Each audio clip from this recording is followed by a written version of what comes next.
For my game analysis, I chose the game Lingo Legend. I had to play it on my phone because it isn't compatible with my MacBook, but I found it fun for the most part. The mechanics of this game are that you use your finger to scroll and tap your way around. You have your username at the top of the screen. To the right is the settings. To the left is the progress button. To the left side of the avatar, you have the mailbox and training tab. On the right side, you have the edit avatar button and then the gear tab. Under your avatar, you have 2 maps that you play on, and it marks what levels you are on that map. Under the map, you have the farmstead rewards and adventure rewards, and the progress of how much gear, recipes, and invasions you have collected. At the very bottom of the screen, you see the tabs labeled home, language, and challenge and shop. The language tab tracks how you're doing with each concept and the difficulty.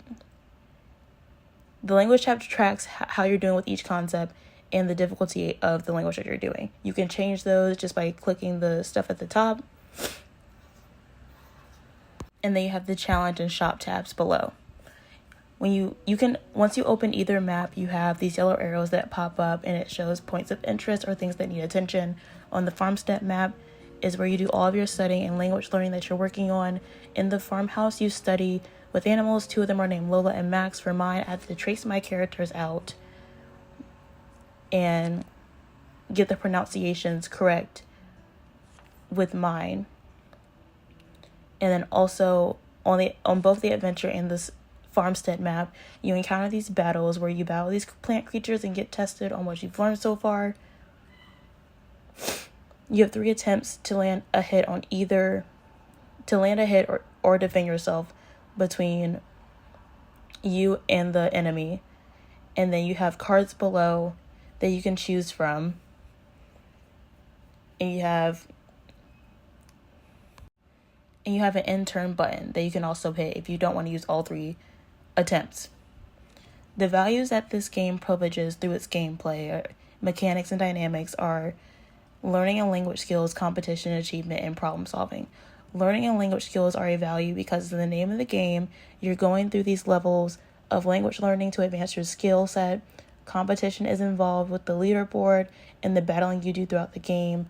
Achievement is with the levels you achieve over time and with your rankings.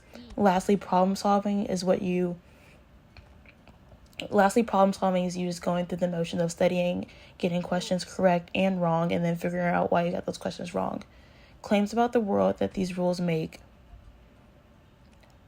are that learning can be fun, learning a different language can be a tool for success, mastering a skill takes time. Then from the video Procession of Emotion, a new kind of fun approach in educational games, it was stated that learning is fun